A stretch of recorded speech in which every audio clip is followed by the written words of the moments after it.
Good afternoon, everyone.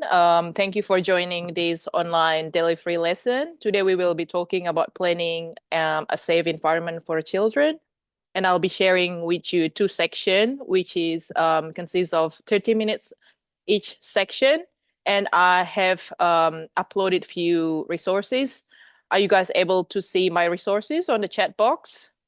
Just put your hands up if you're able to see it. So yeah, Zara, are you able to see it? Yep. All right, thank you.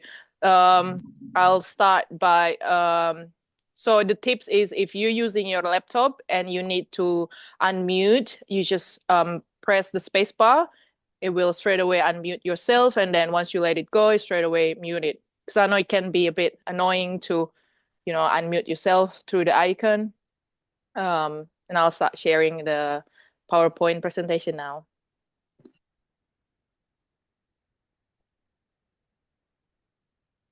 Maybe we should start introducing ourselves. Start from Corey, would you like to start? Hello, my name is Corey. I'm from Jakarta, Indonesia. Thank you, Corey. And David? Hi, my name is David and I live in Sydney, Australia. Thank you, Zara. Hi, good afternoon. Good I am afternoon. Zera. I'm from Bogor, Indonesia. Thank you. And as we know, we all here today as the part of our early childhood education and care. Mhm.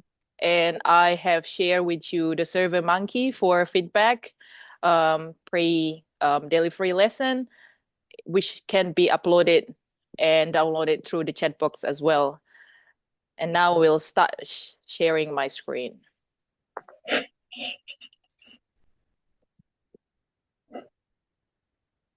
So is everyone looking at the child-centered curriculum? Yeah? Yes. Okay. So today we will be talking about this unit, which is focusing on planning and implementing children's education and care curriculum. So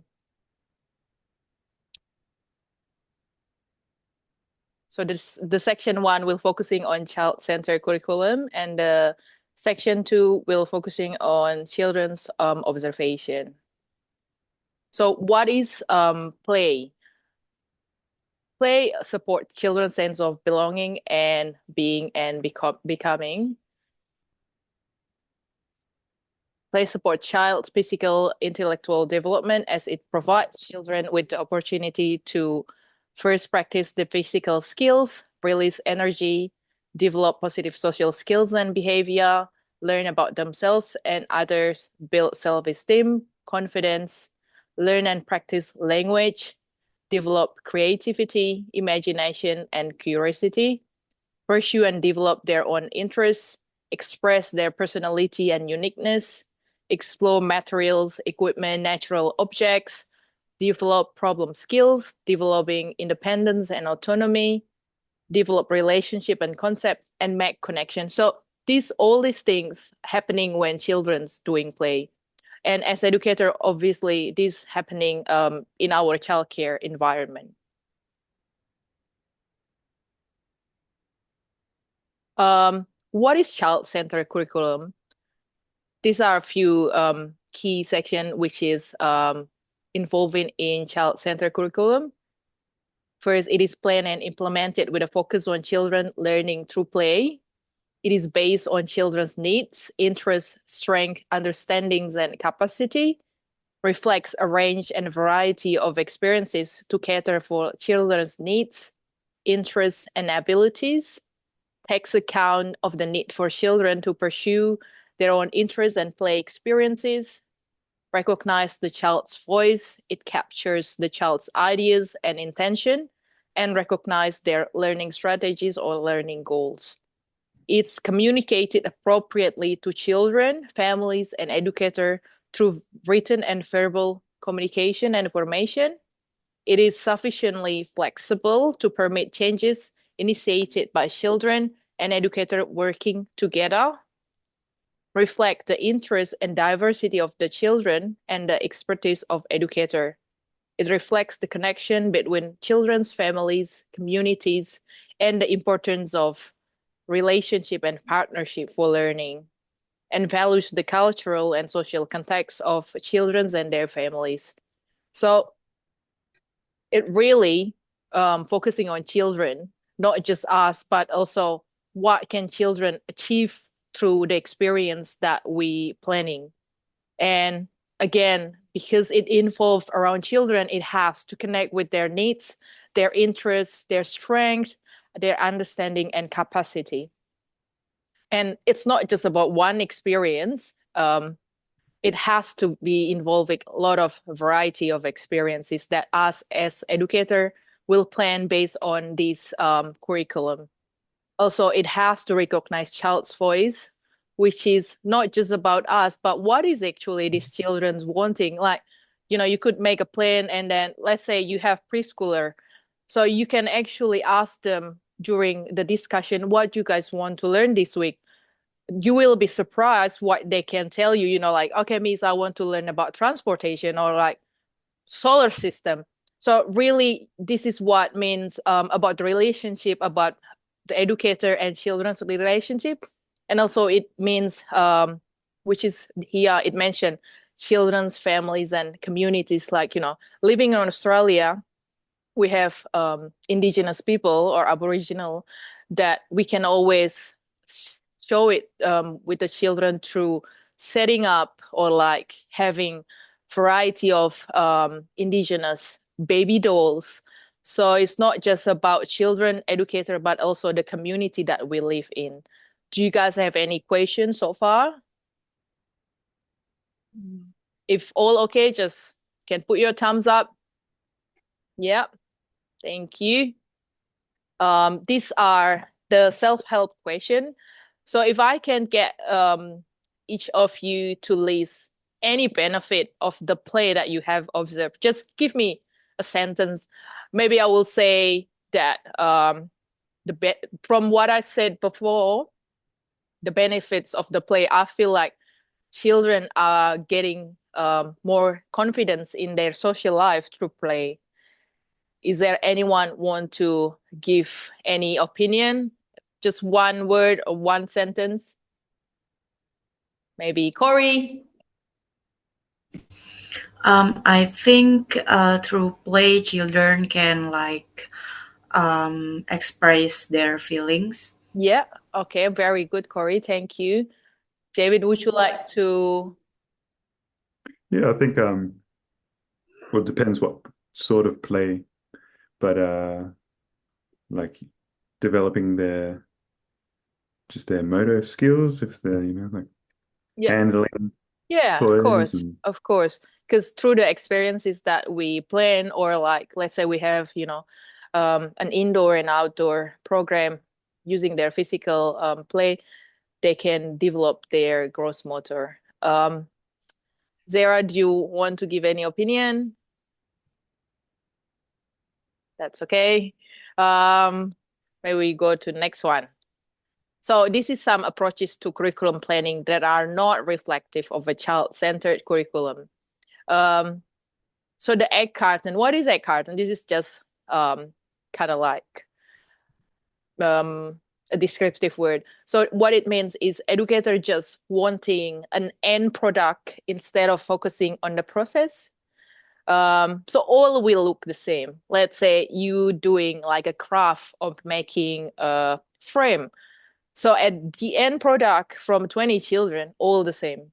Because during the process, the same educator is helping 20 children. Of course, it will be the same result.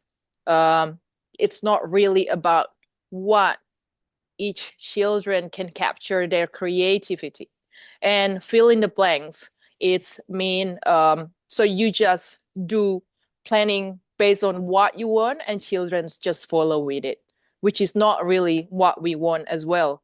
Themes, it's more like festival or like, big day like Christmas, Chinese Lunar New Year, which is children might not actually know what is what is Chinese New Year? Like not everyone knows what is Chinese New Year or the Holy Festival, like the Indians celebrate. So this is what it means, the themes.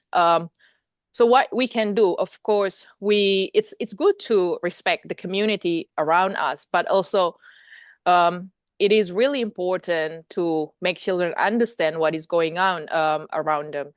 So again, that discussion, or if maybe you would teach like toddler that you cannot really have like a full-on conversation, then you can talk with the parents, like involving the parents during this process.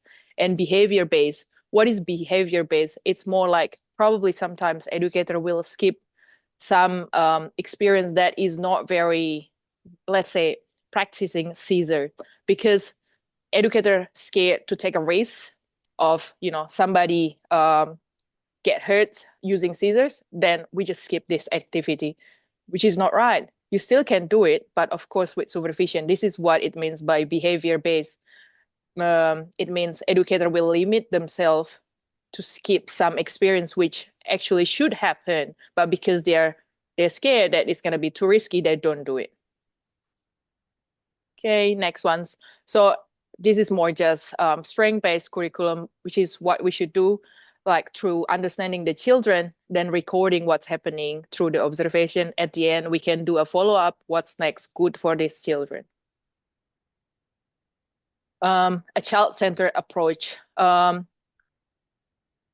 This is what we're talking about when a curriculum designed to build on the unique needs, interests, and strengths of each child, which is what we're looking for in a good curriculum, and also where educators constantly notice individuals and groups of children and use this information to recognize them and responding with a relevant curriculum, where the environment and experiences provided are matched to children's developing skills and interests, and provide opportunity for choice and decision making, enables children to initiate and direct their own play, consists of experiences that are mainly open-ended, enabling children to develop creativity and problem skills.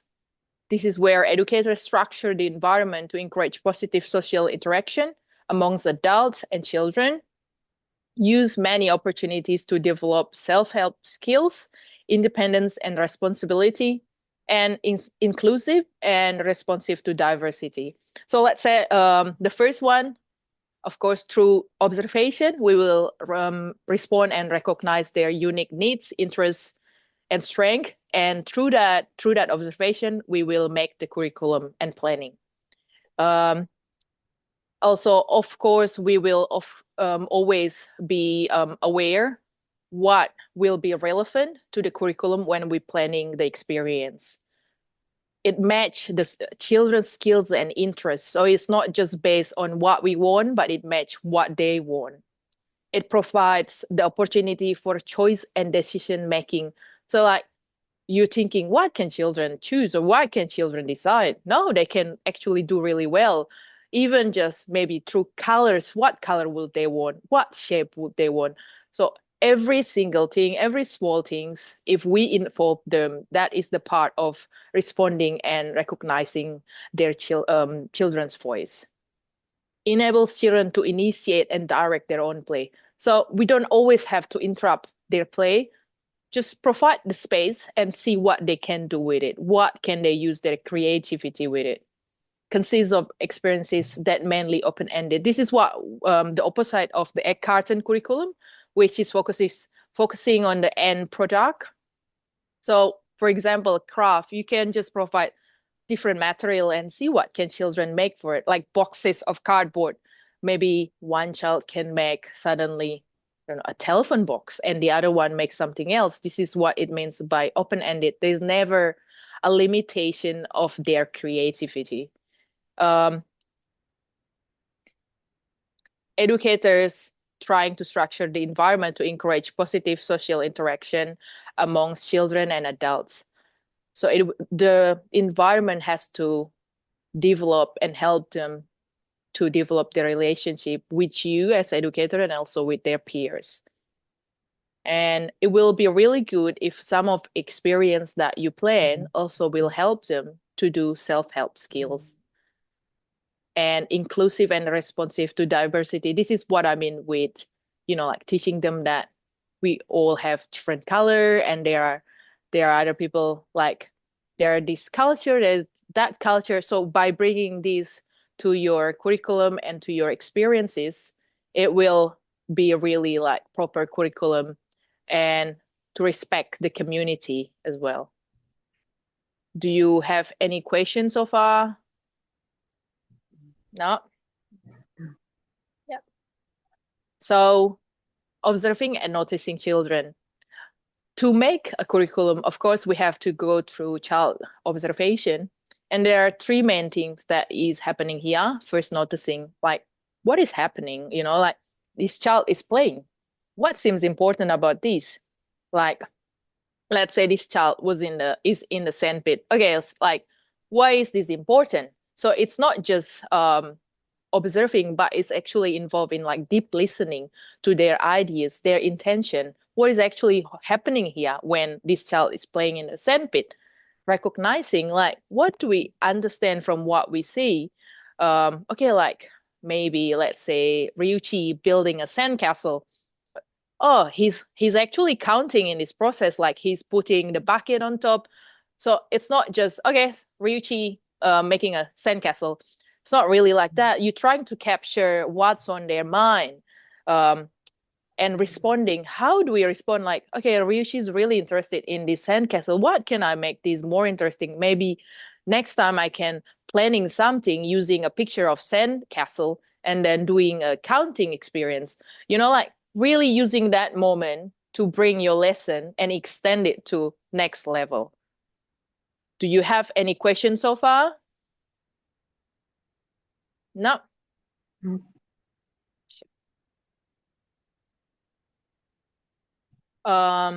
These are the few things that we can do to establish a good curriculum. Corey, would you like to take turn to read few sentences in here? Sure. So the benefit of the observations, number one is plan effectively for children's current and future learning. The second one is establish a broad picture of the background of each child, and also identify the interests and skills of individuals and groups of children. David, would you like to start to read from number 4? Sure. So number 4, understand children's behavior and patterns of play. 5, identify how children use the environment and participate in experiences. 6, consider ways to extend and build upon children's play and interests. Do you want me to continue? No, that's fine. So, and You're muted there. So 7, understand how children interact with other children and educators.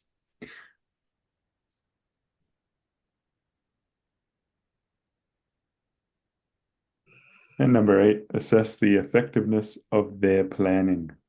Okay, thank you. So these are a few. David, you mind to mute your? Thank you. The first, sorry, friends.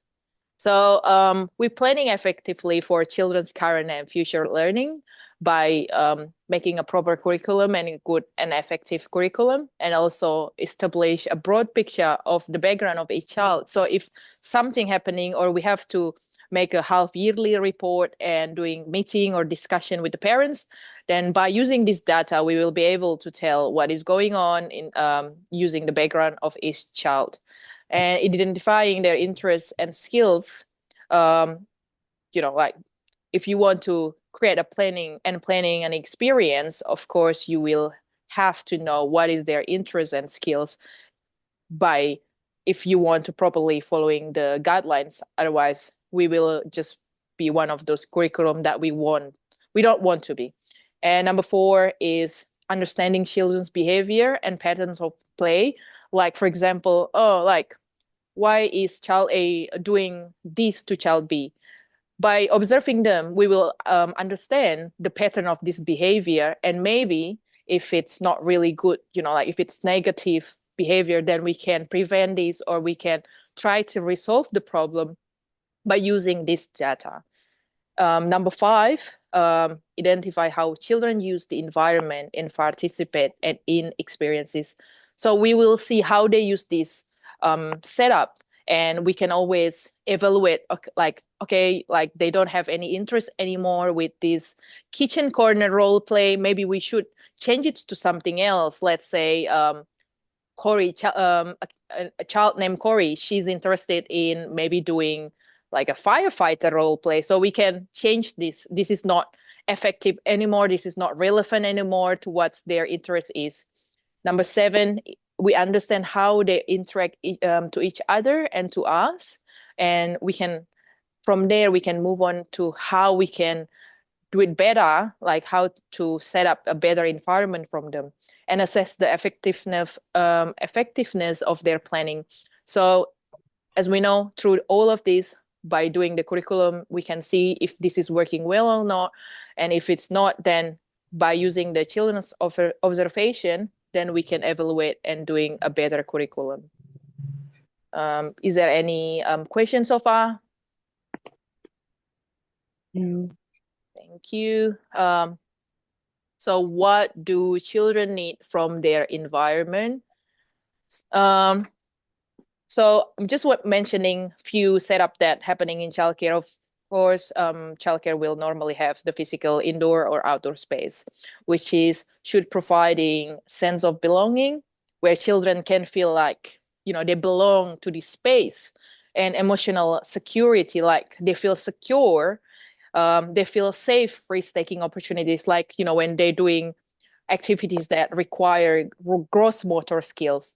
Let's say they're climbing equipment, they feel like safe doing these risk-taking opportunities. How do we support this? Of course, by supervising and by being there, like encouraging them. And also there is challenge, but also there is supervision happening. Stimulating the resources and material, again, based on children's abilities, and display that are meaningful, like colors, or whatever their interest at the moment, and educational things based on the EYLF guidelines. So when planning the environment, we will focus on the National Quality Standard by ASIQA, which is mentioned in National Quality Standard number 3, which focusing on physical environment standard. There are a few main focus, which is the first one is about design and the location. Also, the second one is that the environment will be inclusive, promoting competence, independent exploration, and learning to play. Also, the outdoor and indoor spaces are designed and organized to engage every child in quality experiences in both built and natural environments.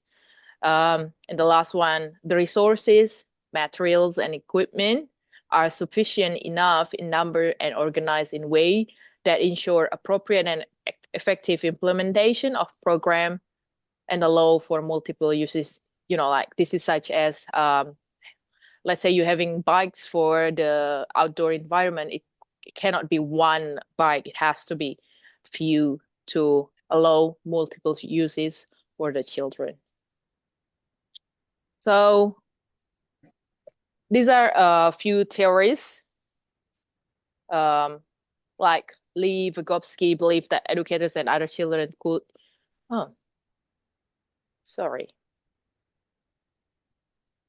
use scaffolding to build on the children's current knowledge. So experience happening not just in one layer. And Steiner's believe that the approach is based on providing children with suitable environments with lots of natural resources and sensory experiences. So if you know the Steiner school, they really focus on children just exploring nature surrounding. Reggio Emilia's some childcare doing this curriculum approach, which puts the natural development of children as well as the close relationship with their families and their environment at the center. That is their philosophy. the focus on the environment is so great that this approach that they refer to the environment as the third teacher. So they're really, really trying to create the best environment in childcare by allowing children, using their unique interests and by building a good communication with family. And Maria Montessori believed that children should have access to real materials that are size appropriate to them. So in Montessori school, they normally doing everything independently. Like they will try to teach them how to do, like serving the breakfast by themselves and how to make beds during nap time. So it's really like real life skill and self-help skill. That is what Montessori school focusing. So all these theories, they're all very good. So it will, but I always think that it will be the best to combine each single idea of them when we doing our curriculum, because I think they're all really good, but sometimes there are times when it's hard to just focusing on one theory's idea. Educators can encourage children and families to contribute ideas, interests, and questions to the learning environment. They can support engagement by allowing time for meaningful interaction, by providing a range of opportunities for individual and shared experiences, and by finding opportunities for children to go into and contribute to their local community.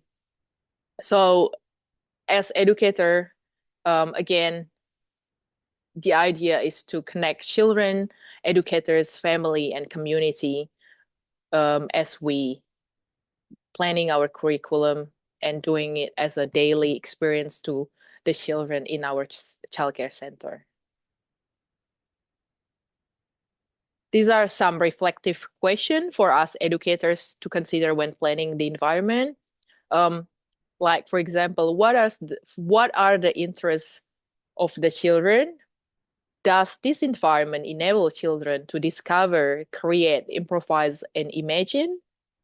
Does this environment encourage children to explore and solve problems?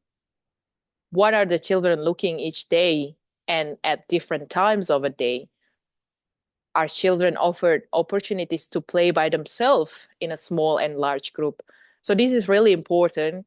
On number 5, I feel like a lot of experience are just more efficient when us as educators doing it as a small learning experience than a big one, because through the observation, I find that it is easier to observe children when we're planning it to small activities. Number 8, can children choose from a range of materials and equipment? Again, this is involving children's voice. Number 9, are children offered the following range of balanced experience within the curriculum? Do you have any questions so far for me? No? Okay, so this is some area which can be an inspiration in childcare setup: arts and craft, physical active play, science, math, technology, language, literacy experiences, construction and games, dramatic and imaginative play, music and movement, sensory play, nature and environmental experiences. Some key consideration when providing environment that supports children. Health and safety, of course. Normally when we open the childcare center in the morning, you get through the safe checklist. And by the end of the day, also you're doing the closing checklist to make sure that everything's set up nicely and safely for children. The thinking behind your environment, the layout, that how it's gonna affect children when they play and learn, how you choose and display the resources. It will be good if it's on their eye level, so not on our side, and using what we have. Be creative, not just, we don't always have to buy something new. Be realistic. Does this work for them, or is it just using our interests? Engage the families when you're doing experience.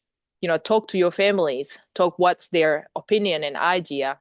And last one, if you want your environment to be inclusive, you always have to demonstrate the cultural diversity around you. Like if you live around the indigenous people, you can always involve like the elderly from indigenous people. If you have any other culture, you can always bring it to the center. That is so far my slide, and these are some pictures that I get as inspiration. You can do role play like doctor, pizza shop,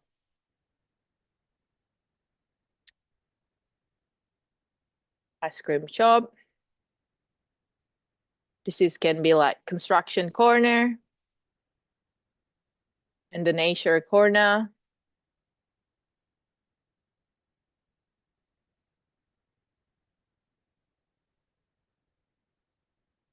And also, using natural material, so bringing that nature sense to the center.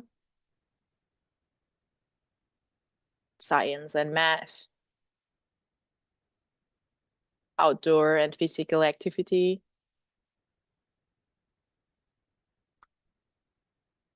And this could be like your sustainability practice, like compost bin is very important to bring this practice to the center. Yeah, that's so far on my slide. I will just, we will share the screen, still share the screen, but I will just stop it for now. Is there anyone have any questions so far? Yeah, I just Because, had oh, a sorry. little question. Oh, yeah. Just on those the inspiration Yes. for activities. Yes. You showed something with a nature corner. Just wondering if you had any advice on like indoor plants that children can interact with, but are safe for children. Thank you, David, for the question. So normally, so I will not able to tell you now, but I'm able to tell you that when you bring a plan inside the childcare center, you will have to go through risk assessment.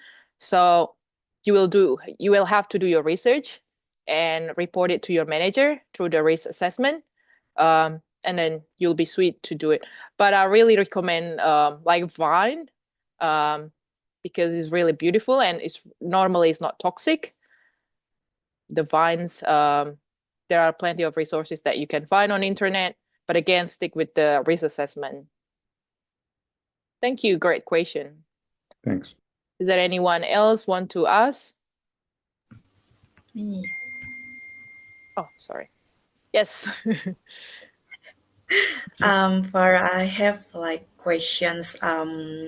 Thinking out loud about is there any rule of thumb as to how to like combining the curriculum? For instance, is there any like standard?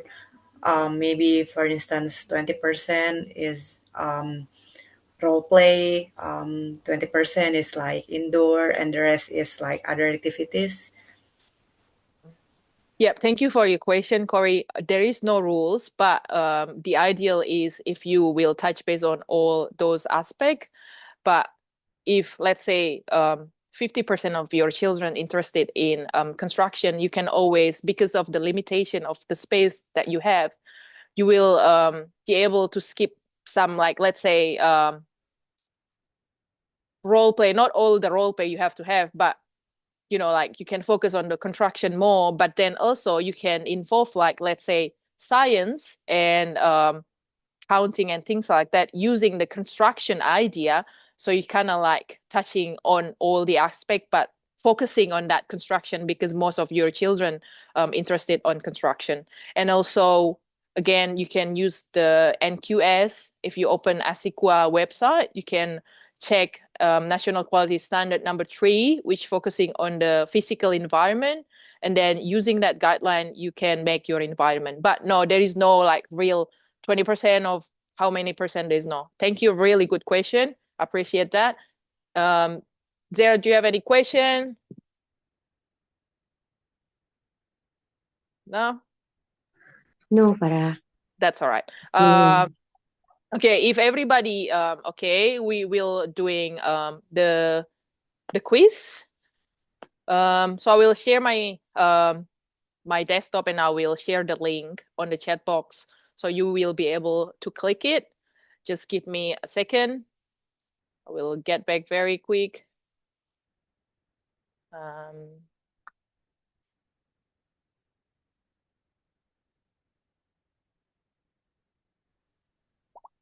I'm still waiting for David. Yeah, all right, I will start this. There you go.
Thank you for joining the quiz.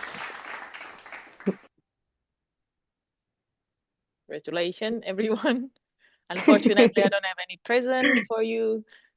Thank you for joining. I will stop the screen sharing just for a moment. Yeah. Was it fun? Yeah, that's fun. Yeah. Do you guys think it's a bit tricky to answer? How did you guys find it? Corey, start from Corey. The tricky is the strike and the classic shield. David, how did you find it? I got Corey a few times there with strike. Yeah. Zara, how did you find it? I'm nervous, Fara. You do look nervous. That's okay, because we will have another one. So consider that as a practice. So I just want to touch base about the link, the SurveyMonkey link that I sent. That was a feedback form. If you guys can fill it out, I'm sure you already fill it out, but if you forget, you can always fill it out and send it to me. Are we okay to continue to the section 2?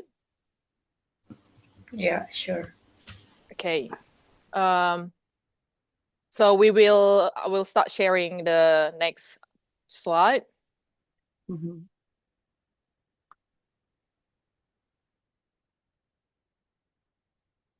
Can everybody see my slide? Yeah. Yeah, so section 2 will focus on children's observation. As we were talking on the first section, which is talking about the child-centered curriculum. How do we planning the child-centered curriculum? It is through children's observation. When you guys went to your work placement or your work experience, you probably see a few educators doing their children observation, and this is what we are going to talk about.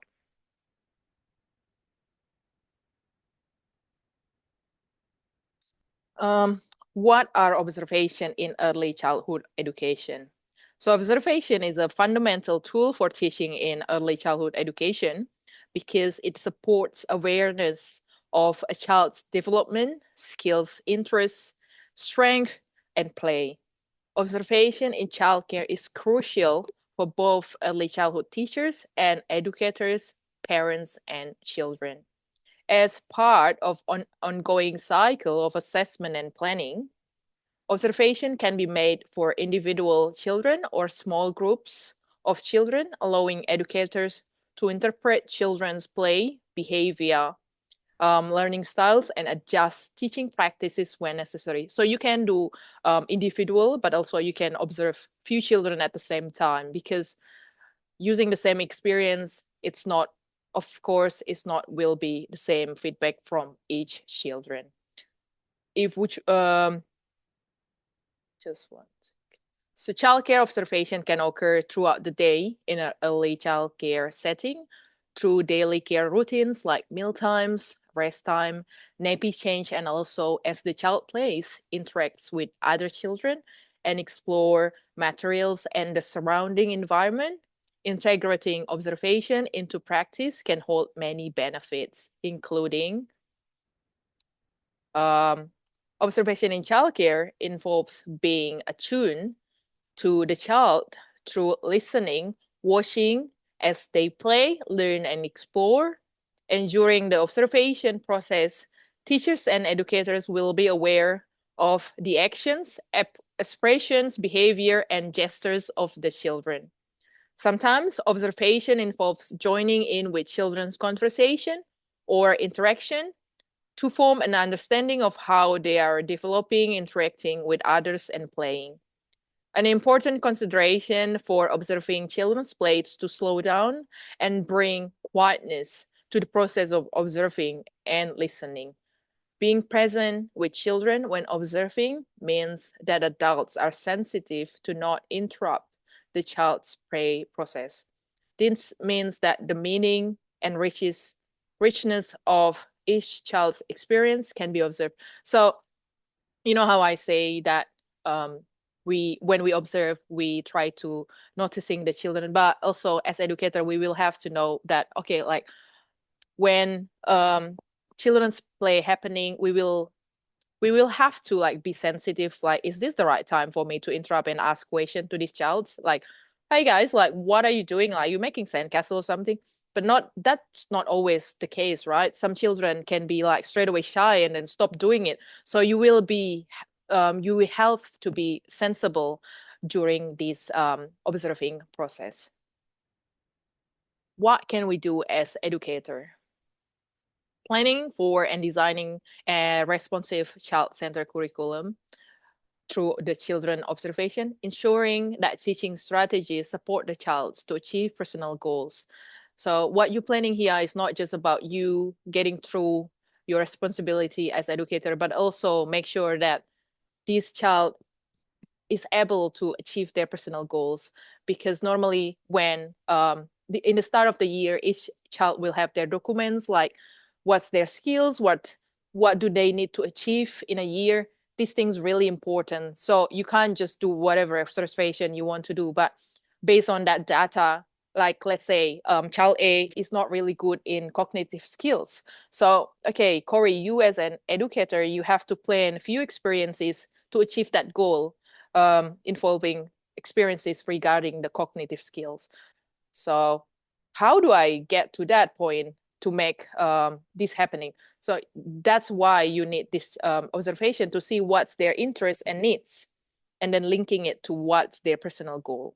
And providing feedback to parents about their child's learning experience. Parents will always be curious about what's happening because, you know, we are being there with their child 8 to 5, 9 to 5, and they just want to know how is their routine, is there like anything they can help. So always be transparent and communicative to parents, because at the end of the day, they're the one that will have to, you know, like continue teaching their children.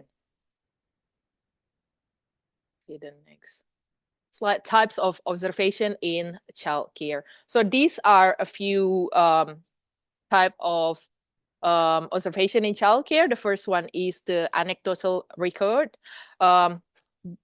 Anecdotal record are usually performed after an event and written in the past tense. They are sometimes described as diary records and focus on what is important, recorded in chronological order with a beginning and then an end. This may include like focusing on a single area of child development or going through a number of developmental areas. or aspect of child plays at once. When creating an anecdotal record, you must record what the child has said and done, including their body language, pronunciation, any quotes, and facial expression. Like it's really like detailed. These observations are practical method for recording any important events or action that may tell us about the child's interests, needs, development, abilities, and skills. For example, this might include observing a child's playing with playground equipment, which will provide details about their gross motor skills, and also a valuable way to share with parent their child evolving learning and developmental, for families to see the progress their child is making different areas of their learning experience. And the next one is jottings. This is my favorite. So, as educator, we're probably busy during the day. Then we just want to get things done like easier. What you do is just you have a notes and just write the really important points. Like Richie sandcastle, what Ryuichi said, which friends Ryuichi was there. So it's really trying to make observation as efficient as you can do in the limitation of time when you have. Photo running records. So I have an example for running records. So it's involved describing everything a child says in a specific period of time. A running record is written in the present tense as it is being recorded as it happened. It provides a detailed description of the child's action and behavior during a specific time frame. They're practical for deciding why a child may be behaving in a particular way and can provide significant information on other developmental areas. It is recommended to observe in time such as 2 to 5 minutes. The example is this. You put the time and Ben puts his bag away and begins running towards the play area. Ben greets Michelle with a hug. Michelle asks for a high five. Ben high five Michelle. Michelle say good job and Ben laughs. So what the child said, what happened there, it has to be really detailed. We have photo observation. This is you using photo, like you take a few pictures and then you can just describe it a bit like later. This is also a great tool when you don't have enough time, but you want catching up on observation. And also this is really good for us that is non-native to English, because, sometimes you can't just right away write English, so you can just doing a photo observation or video observation, and then when you have time, then you can create a proper like sentences, a paragraph when you have time through that photos. Event samples. So event samples involve a collection of short observations of a specific behavior or event with a time frame. This form of observation is commonly used to document behavior patterns and can be used equally for children as well as adults, which is normally to assist educator or teacher to be aware of strategies and the indicators for why a particular behavior is occurring. In this way, event samples can act as teaching and reflection tool for the adult to examine their response to children in specific scenarios. For this type to be effective, it is important that every event that occurs within the time frame is recorded. Do you have any questions so far? No? So just one question about the photo. Yes.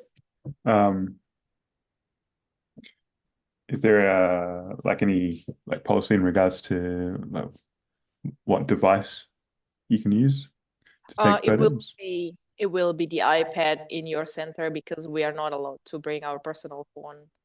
So it will be the iPad. Yeah. Thank you, David. It's a really good question. So these are a jotting sample.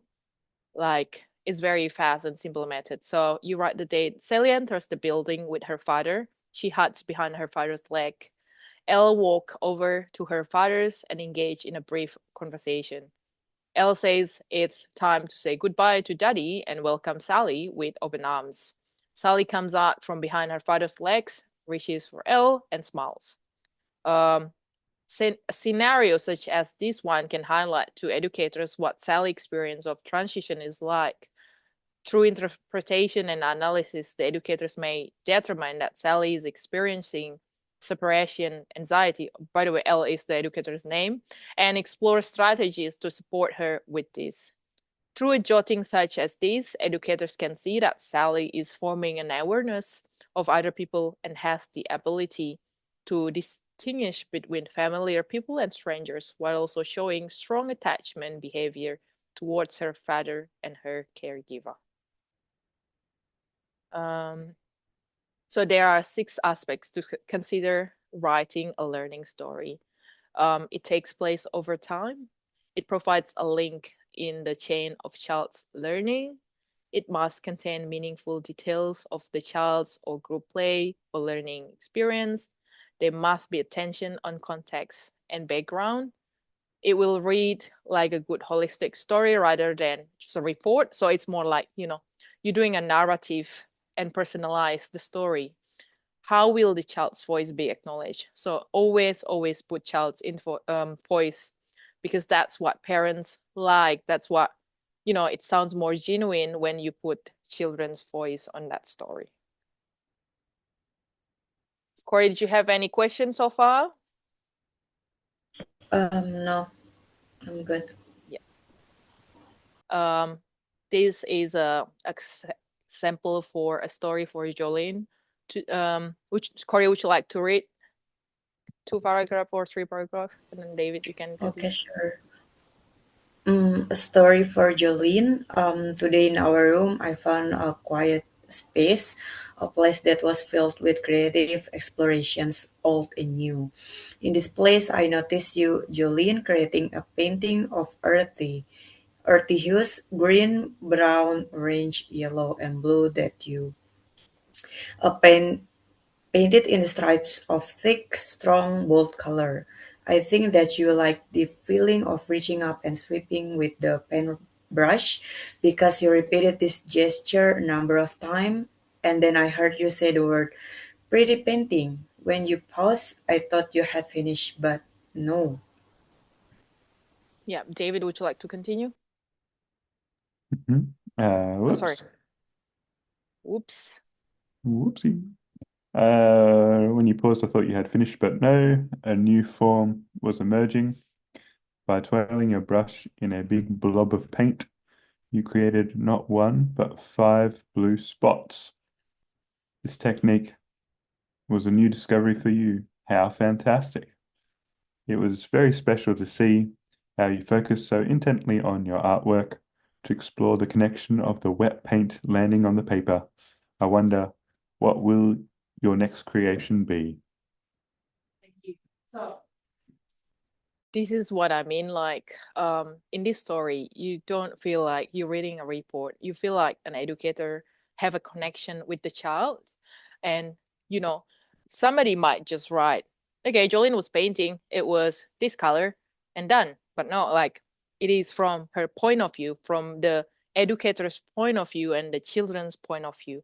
This is what I mean to personalize that story instead of just write it as if you just have to get the job done. Any question? No? Thank you. See the next one. So yeah, when writing any child's observation, it is important to record any behavior in a descriptive manner. So again, describe what's happening in there. Observation should document the details of how children play and learn. Capturing story, learning foundational skills for writing and meaningful documentation, 5 elements. Sorry, this is quoted by Gowrie workshop. So the first one is objectivity, like observing without judging. being aware of the lens that what we see in here. Specificity. Sorry.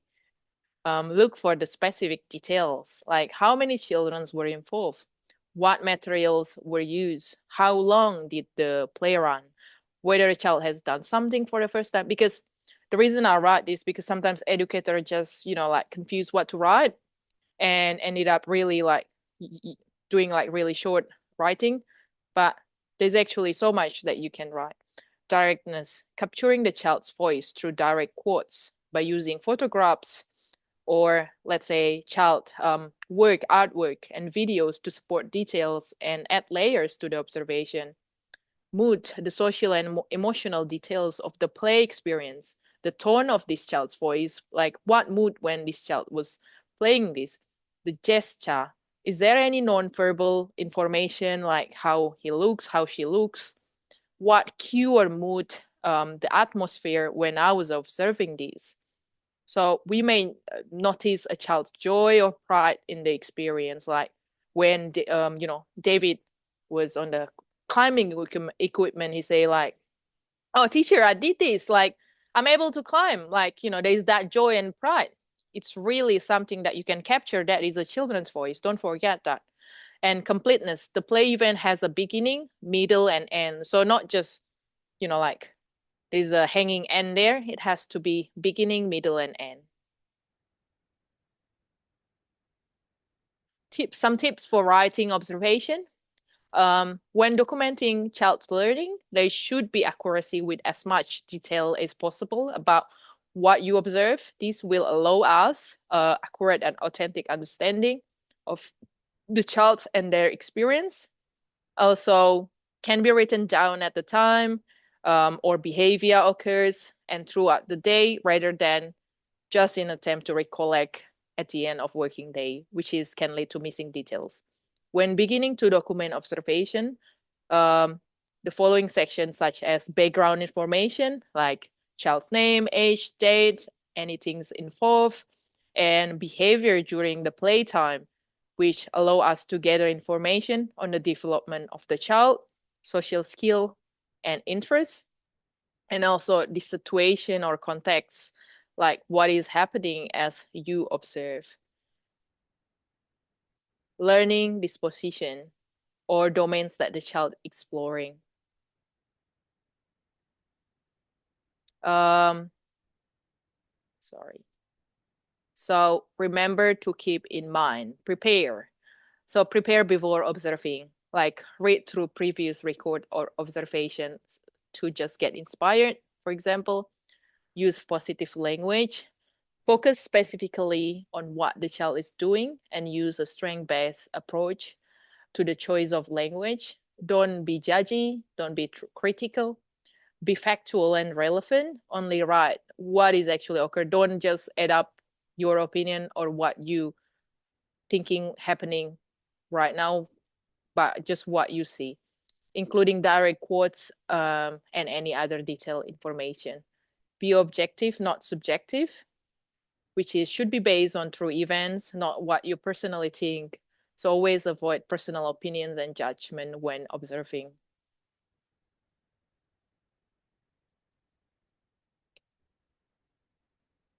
Interpreting observation in early childhood. Again, what did I specifically see?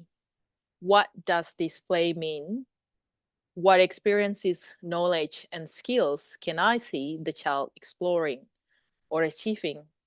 What capture my sense of delight and wonder when I observe the child at the play? Can I see what the child is trying to achieve through their play? And again, at the end of your observation, normally we do like monthly. So the next month after that, normally we will encourage you to follow up on that child observation.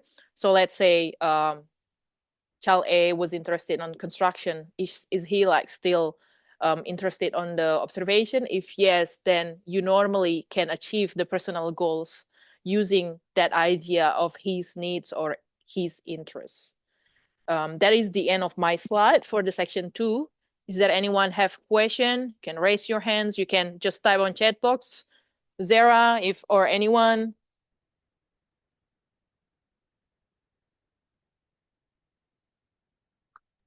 No? Okay, Farah. Yes. Okay. As educator, how Yeah. do you determine the performance of a child? Is in qualitative or qualitative or quantitative parameter? Please give me your Yeah. example. Sorry, Zara, just one more time. Okay. The connection As not really good. As educator, how do you determine the performance of a child? Is it in qualitative or quantitative parameter? Please Yep. give me an example. Right.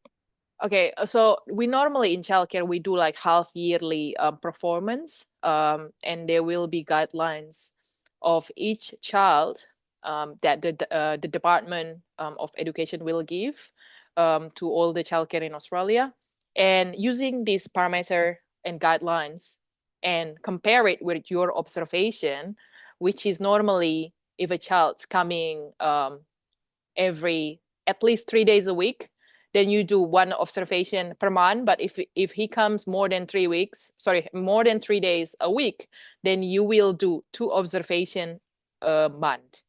And using this observation, comparing with the guidelines, you will achieve the parameter of each child.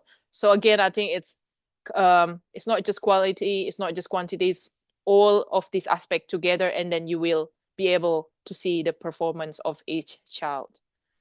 Do I answer your question? Yes, Zara? I'm assuming yes. Yes. Okay, sorry, you Farah, were thank muted. you. No worries. So because I've been talking about child observation, I want to show you, have you guys ever heard about Story Park? There are a few platforms that educators using in childcare. One of them that is pretty popular is called Story Park. So using Story Park, educators are able to connect to community and parents. We are able to send daily routines and also observation to parents and to our manager and supervisor. I will show you on the screen.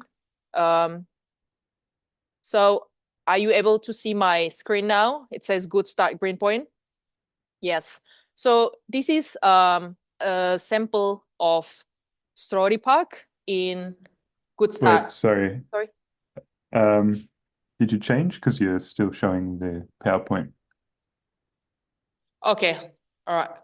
Let me try to stop sharing. I will do it again. Are you able to see it now? Yes. Okay. So this is the platform of Story Park, which is used by Good Start Childcare Center. I just want to show you how it will look like once you go to real life job as educator. We'll be able to see some stories that the educators write here. There's so many stories. This is happening every day, every month. So let's have a look to that story. So this is a story done by Sky to a child named Tyler. So Corey, would you like to read this? Sure. We have had some wonderful interest in numbers and counting lately.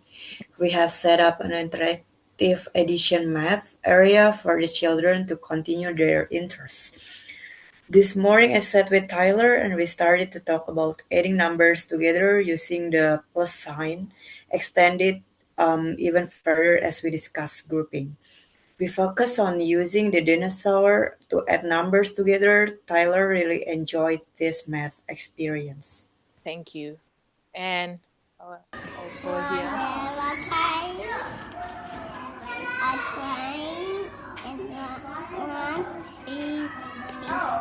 Okay, ready? 1, 2, 3.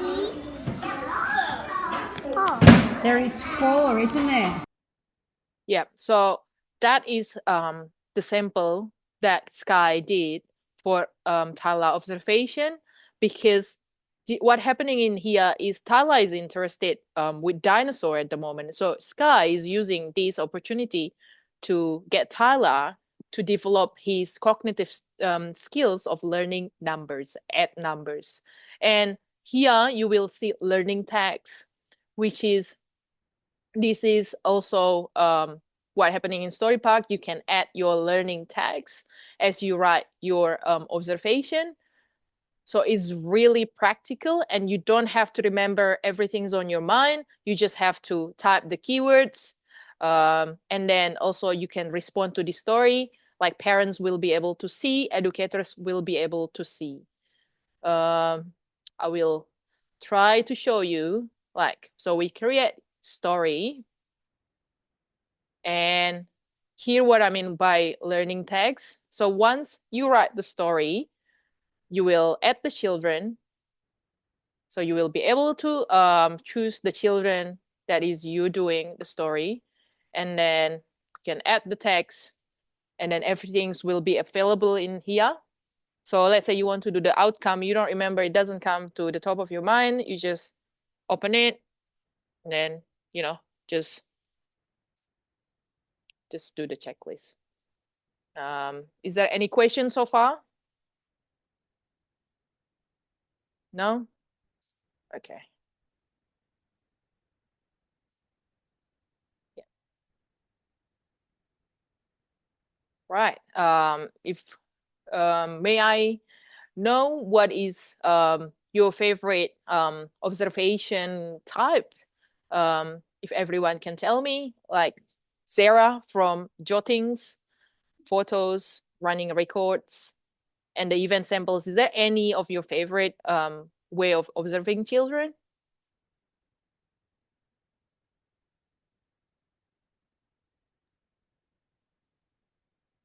I think you mute yourself. It's okay, I'll go to Corey. I think mine is like photo. Photo, yeah, interesting, and is very easy way to record children as well. David, what is your favorite? I like jotting. Yeah. I like to quickly take notes, just to sort of, yeah, get a quick overview of what the child was doing.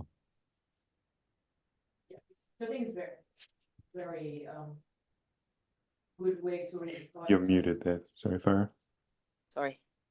Can Yes, you... I choose photo. Photo, yeah, that's also a good way. So jottings, photo, or video, they're all like really practical way to record observation. Thank you so much for listening to my childcare observation lesson. If you guys don't have any question, I will start the second quiz. Are you guys up to the quiz? Excited? Yeah. Zara, are you okay? Are you ready? Yeah, we'll try. Okay, no worries. I will start sharing the link.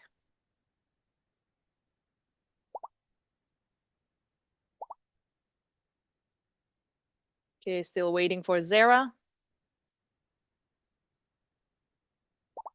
All right, we'll start in 3 seconds. No, 5 seconds.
Zara, congratulations.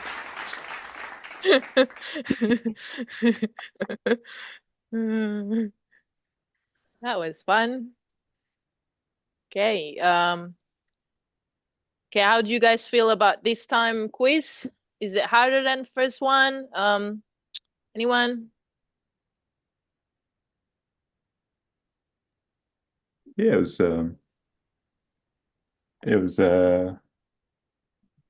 I think a good complexity. Made me think. How about you, Corey? This quiz compared to the first one, yeah, I think it's more trickier. This one. Wow. And Zara, looks like Zara's on the run now. The first one, catching up. Yeah, same with Cory. I think there is many trick. Any trick? No worries. Well, thank you so much, everyone. I'm sorry to take a long time, but you guys doing so well, and I hope like on your next work placement, all that we've been talking today will be applied. And feel free to message me through my work email, or if you have any if you need any support for the technical challenge and problem, I'm available to help you anytime. Before we close the session, does anyone have any question? Please raise your hands up. Nope. Okay. No worries. Thank you so much for today's lesson, and I'll see you next time. Thank you. Have a good day. Thank you. Thanks. Bye, Thank everyone. Bye, you. everyone. Thank you, Farah, David, Thank Cory. you. Thank You. you. Bye. Bye.